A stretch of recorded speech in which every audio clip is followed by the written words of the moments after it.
ꯑꯩꯈꯣꯏ ꯆꯍꯤ ꯃꯨꯛꯁꯤ ꯋꯥꯅ ꯁꯨꯐꯝ ꯆꯥꯐꯝ ꯈꯪꯗꯅ ꯂꯩꯅꯔꯛꯄ ꯃꯌꯥꯝꯗꯨ ꯉꯁꯤ ꯑꯩꯈꯣꯏ ꯍꯤꯡꯗꯕ ꯌꯥꯗꯕꯅꯤꯅ ꯑꯩꯈꯣꯏꯒꯤ ꯃꯗꯨꯒꯤ ꯏꯃꯨꯡꯗ ꯌꯨꯝꯗ ꯇꯧꯗꯕ ꯌꯥꯗꯕ ꯑꯦꯛꯇꯤꯚꯤꯇꯤꯁ ꯈꯔ ꯍꯧꯍꯟꯅꯕꯒꯤ ꯄꯥꯡꯊꯛꯀ ꯇꯧꯖꯕꯅꯤ ꯃꯌꯥꯝꯅ ꯎꯕꯤꯔꯝꯒꯅꯤ ꯑꯩꯒꯤ ꯐꯦꯁꯕꯨꯛ ꯄꯦꯖꯇ ꯉꯔꯥꯡꯁꯨ ꯑꯩꯈꯣꯏ ꯏꯀꯣꯅꯣꯃꯤꯛ ꯔꯤꯚꯥꯏꯚꯦꯜ ꯇꯤꯝ ꯑꯃ ꯆꯠꯂꯤ ꯀꯪꯂꯩ ꯐꯨꯗꯀꯤ ꯀꯥꯡꯕꯨ ꯑꯗꯨꯒ ꯑꯩꯒꯤ ꯇꯣꯉꯥꯟꯕ ꯗꯤꯐꯔꯦꯟట్ ꯁꯤꯚꯤꯜ ꯁꯣꯁꯥꯏꯇꯤ ꯑꯣꯔꯒꯅꯥꯏꯖꯦꯁꯟꯁꯤꯡ ꯇꯧꯔꯀꯥꯟꯗ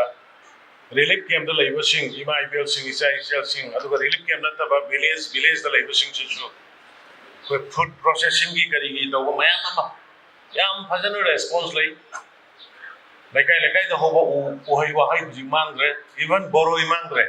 ꯍꯩꯈꯥ ꯃꯥꯡꯗ꯭ꯔꯦ ꯃꯗꯨꯒꯤꯗꯨ ꯂꯣꯏꯅ ꯐꯖꯅ ꯁꯦꯝꯃꯀꯥꯟꯗ ꯄ꯭ꯔꯣꯁꯦꯁ ꯇꯧꯔꯀꯥꯟꯗ ꯑꯩꯈꯣꯏ ꯃꯄꯥꯟꯗ ꯊꯥꯕ ꯃꯥꯔꯀꯦꯠꯇ ꯌꯣꯟꯕ ꯃꯗꯨꯒꯤ ꯑꯆꯧꯕ ꯇ꯭ꯔꯦꯅꯤꯡꯁꯨ ꯑꯩꯈꯣꯏ ꯃꯈꯜꯗ ꯇꯧꯔꯤ ꯑꯗꯒꯤ ꯑꯩꯈꯣꯏꯒꯤ ꯚꯥꯔꯃꯦꯁ ꯀꯝꯄꯣꯁ ꯍꯥꯔ ꯑꯩꯈꯣꯏꯒꯤ ꯁꯥꯕ ꯁꯦꯝꯕ ꯑꯗꯨꯗ ꯄꯩꯁꯥ ꯌꯥꯝꯅ ꯀꯥꯟꯅꯈ꯭ꯔꯖꯥꯠꯅꯤ ꯑꯗ ꯃꯗꯨꯒꯤ ꯇ꯭ꯔꯦꯅꯤꯡ ꯄꯤꯔꯤ ꯍꯧꯖꯤꯛ ꯆꯠꯇꯅ ꯆꯦꯡꯒꯨꯝ ꯊꯥꯕꯒꯤ ꯑꯗꯒꯤ ꯌꯦꯅꯥꯎ ꯉꯥꯅꯨ ꯃꯆꯥ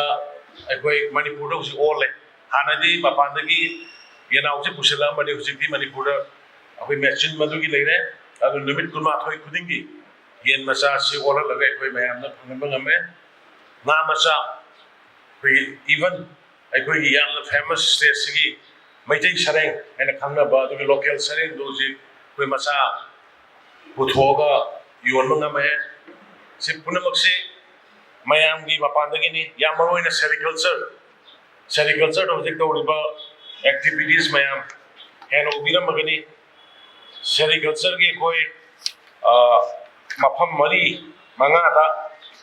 ꯑꯆꯧꯕ ꯑꯩꯈꯣꯏ ꯊꯕꯛ ꯇꯧꯔꯤ integrated oak cluster project Sandel Tamenglong None Churachandpur adagi iri project Senapati Jiribam adagi intensive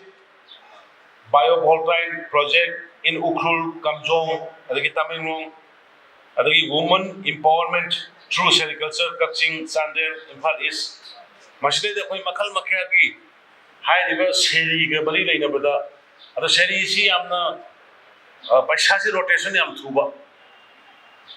मगी lung सिंगकादा ममनसु यामना वांगबा तांगबा अदुगा पृथ्वीबीदि यामना पामनबा pot ओइबा खोगिसे अदुना मदुदसु खो याम कन एम्फेसिस पिरगा कन्ना होनजरी अखोय स्टेट सिदा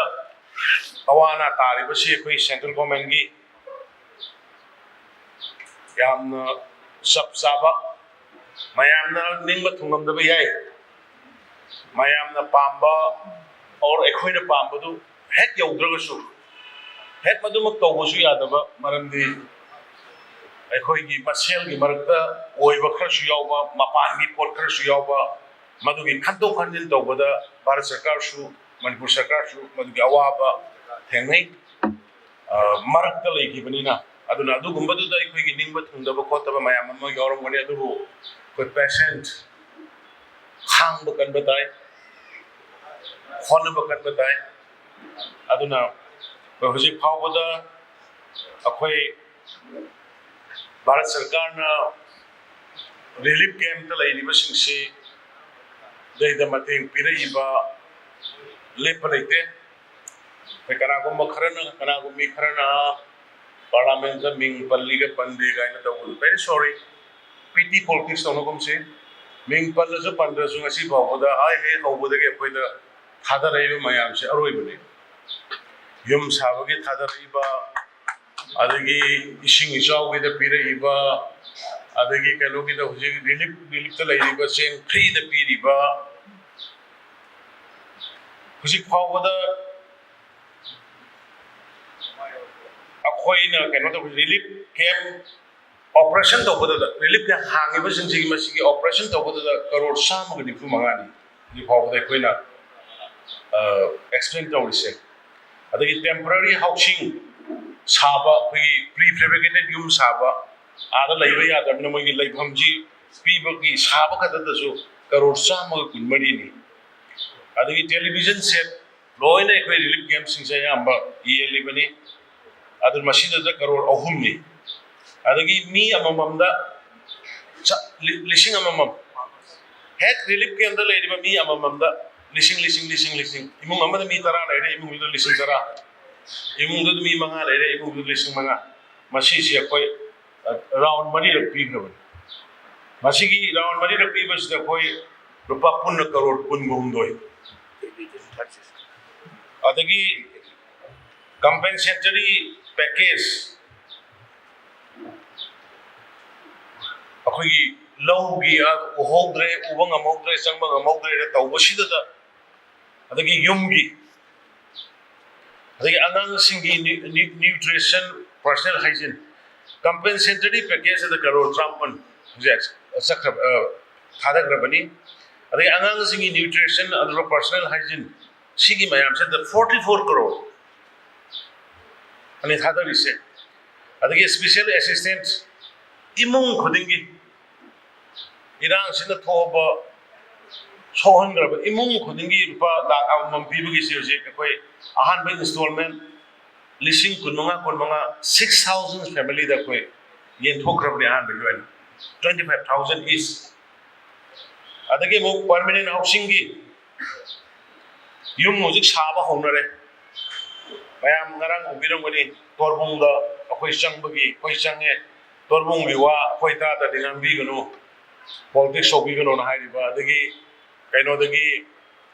sherou da sugnu da yum music loina changa ga sagan re yam hanjan re adama sigi yum permanent room yum saba sigi da matta koi 736 family da rupa crore kunmo koi tha dokre aina masi panjari si waro bigono mayam kana gumba some pt politics so bakangu karana koi government si mayam gi relief camp da lei ba sigi kaim da tawdra gumba ade relief camp da salaga awana do khara unaru ro hekta government si kaim da tuminna lei ba da unaga uhanna ba honna ba khara yaw ba adugi facts and figure do ai mayam da thamjabani aduga natural calamities hada land ta gongdo singduni ko government ki service to gibati tawgre aduga ate bank ki loan ki kari ki tawgiba tawgre adu nataba free da kenda tawna leiba singdo madugi priority pijari aduna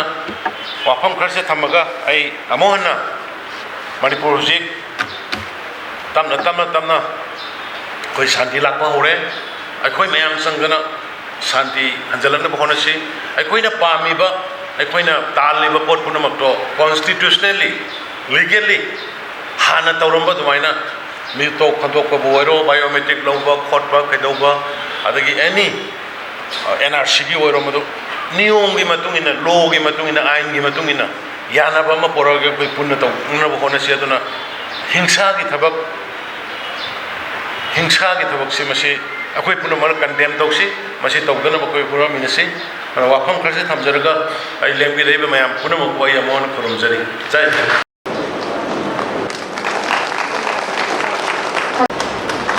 State housing to be checked. Thank you. Madam, every project. Housing. Madam ki Bengasi Fali LM Block Control District again. Yes. मैं आपको बात करेंगी अपनी सिंहों की बराबर सुगाई okay वैसे की president sir निमोना नाज़ी बिबिरी program uma koi de dira koi UTI of program ya wo le no mo dan da koi program se sa ta koi tension ja bani na ai shu tena hanjara bada koi masi koi Manipur building and other construction workers welfare board na han de ko endo ka na koi ase 2010 de establish to gi ni aduma 2010 de establish to ge hai tar ga so koi prajada prajamya mi mutta koi corner ko prajamya mi mutta sapong ko hai ta 2010 da total ga so masi koi BJP government 2016 di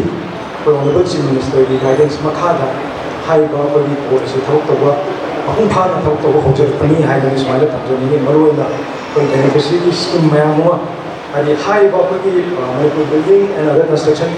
workers welfare board di makha se ga koi kari thok thorom pa ke hai ba koi panjaro ga koi maroi na ꯑꯩꯈꯣꯏꯒꯤ ꯑꯦꯛꯁꯤꯗꯦꯟꯒꯤ benefit ꯑꯩꯈꯣꯏ labour card ꯍꯣꯜꯗꯔꯁꯤꯡꯁꯤꯗ ꯐꯪꯒꯗꯕ ꯍꯥꯏꯇꯥꯔꯦ ꯑꯗꯒꯤ 60 years ꯁꯤꯟꯃꯤꯁꯤꯡ ꯆꯍꯤ 60 ꯁꯨꯔꯕ ꯁꯤꯟꯃꯤꯁꯤꯡꯁꯤꯗꯩꯗ ꯑꯩꯈꯣꯏꯒꯤ pension ꯕꯦꯅꯤꯐꯤꯠꯀꯤ ꯀꯥꯟꯅꯕ ꯑꯩꯈꯣꯏꯒꯤ ꯀꯩꯅꯣꯁꯤ ꯄꯤꯔꯤ ꯑꯗꯒꯤ ꯏꯖꯨꯀꯦꯁꯟ ꯕꯦꯅꯤꯐꯤꯠ ꯉꯁꯤ ꯑꯩꯈꯣꯏꯅ ꯌꯦꯟꯊꯣꯛꯀꯗꯧꯔꯤꯁꯤꯁꯨ ꯑꯩꯈꯣꯏ ꯏꯖꯨꯀꯦꯁꯟ ꯕꯦꯅꯤꯐꯤꯠꯅꯤ ꯑꯩꯈꯣꯏꯒꯤ ꯕꯦꯅꯤꯐꯤꯁꯔꯤ 300 ꯕꯦꯅꯤꯐꯤꯁꯔꯤꯁꯤꯡꯗꯩꯗ ꯑꯩꯈꯣꯏꯅ ꯏꯖꯨꯀꯦꯁꯟ ꯕꯦꯅꯤꯐꯤꯠꯁꯤ ꯄꯤꯖꯕꯅꯤ ꯑꯗꯨꯅ ꯂꯩꯔꯤꯕ ꯑꯩꯈꯣꯏ ꯁꯤꯟꯃꯤꯁꯤꯡꯒꯤ ꯑꯉꯥꯡꯁꯤꯡꯁꯤꯗꯩꯗ ꯑꯩꯈꯣꯏꯒꯤ ꯁꯄꯣꯔꯠ ꯇꯧꯕ ꯑꯣꯏꯅ ꯍꯥꯏꯗꯤ ꯃꯈꯣꯏꯕꯨ ꯐꯥꯏꯅꯥꯟꯁꯤꯌꯦꯜ ꯁꯄꯣꯔꯠ ꯇꯧꯕ ꯑꯣꯏꯅ ꯑꯉꯥꯡꯁꯤꯡꯁꯤꯗꯩꯗ ꯑꯩꯈꯣꯏꯒꯤ ꯃꯍꯩ ꯃꯁꯤꯡ ꯇꯝꯅꯅꯕꯒꯤ ꯈꯨꯗꯣꯡꯆꯥꯅꯕꯒꯤꯗꯃꯛꯇ ꯑꯩꯈꯣꯏꯒꯤ ꯍꯥꯏꯔꯤꯕ ꯕꯣꯔꯗ ꯑꯁꯤꯗꯒꯤ ꯑꯩꯈꯣꯏꯒꯤ ꯏꯖꯨꯀꯦꯁꯟ ꯕꯦꯅꯤꯐꯤꯠ ꯄꯤꯔꯤ ꯑꯗꯨꯒ ꯂꯣꯏꯅꯅ ꯑꯩꯈꯣꯏꯒꯤ ꯃꯦꯗꯤꯀꯦꯜ ꯕꯦꯅꯤꯐꯤꯠ ꯍꯥꯏꯔꯤꯕ ꯑꯩꯈꯣꯏꯒꯤ ꯉꯁꯤ ꯌꯦꯟꯊꯣꯛꯆꯔꯤꯕ ꯑꯩꯈꯣꯏꯒꯤ ꯏꯖꯨꯀꯦꯁꯟ ꯕꯦꯅꯤꯐꯤꯠꯁꯤꯒꯤ ꯃꯇꯨꯡꯗ ꯑꯩꯈꯣꯏ ꯃꯈꯥ ꯇꯥꯅ ꯑꯩꯈꯣꯏ ꯃꯦꯗꯤꯀꯦꯜ ꯕꯦꯅꯤꯐꯤꯠ ꯌꯦꯟꯊꯣꯛꯅꯅꯕꯒꯤ ꯑꯩꯈꯣꯏ ꯁꯦꯝ ꯁꯥꯕ ꯍꯧꯔꯒꯅꯤ ꯍꯥꯏꯕꯁꯤꯡꯁꯨ ꯉꯁꯤꯒꯤ ꯄ꯭ꯔꯣꯒ꯭ꯔꯥꯝ ꯑꯁꯤꯒꯤ ꯈꯨꯗꯣꯡꯆꯥꯕꯁꯤ ꯂꯧꯔꯀꯥꯟꯗ ꯑꯩ ꯃꯌꯥꯝꯗ ꯂꯥꯞꯊꯣꯛꯆꯔꯤ ꯑꯗꯨꯒ ꯂꯣꯏꯅꯅ ꯑꯩꯈꯣꯏꯒꯤ ꯃꯦꯇꯔꯅꯤꯇꯤ ꯕꯦꯅꯤꯐꯤꯠ ꯑꯗꯨꯒ ꯅꯦꯆꯔꯦꯜ ꯗꯦꯠ ꯍꯥꯏꯗꯤ ꯁꯤꯟꯃꯤꯁꯤꯡ ꯍꯥꯏꯗꯤ ꯅꯥꯔꯛꯄ ꯑꯗꯒꯤ ꯌꯦꯛꯂꯛꯄ ꯃꯇꯝꯗ ꯂꯩꯈꯤꯗꯕꯁꯤꯡꯒꯤꯗꯃꯛꯇꯁꯨ ꯑꯩꯈꯣꯏ ꯍꯥꯏꯔꯤꯕ ꯑꯩꯈꯣꯏꯒꯤ ꯕꯣꯔꯗ ꯑꯁꯤꯒꯤ ꯃꯈꯥꯗ ꯑꯩꯈꯣꯏꯒꯤ ꯕꯦꯅꯤꯐꯤꯠ ꯃꯌꯥꯝ ꯑꯃ ꯁꯨꯃꯥꯏꯅ ꯄꯤꯔꯒ ꯂꯥꯛꯏ ꯍꯥꯏꯅ ꯁꯨꯃꯥꯏꯅ ꯊꯝꯖꯅꯤꯡꯉꯤ ꯑꯗꯨꯅ ꯑꯩꯈꯣꯏꯅ ꯃꯁꯤꯒꯤ ꯕꯣꯔꯗꯁꯤꯒꯤ ꯃꯇꯥꯡꯗ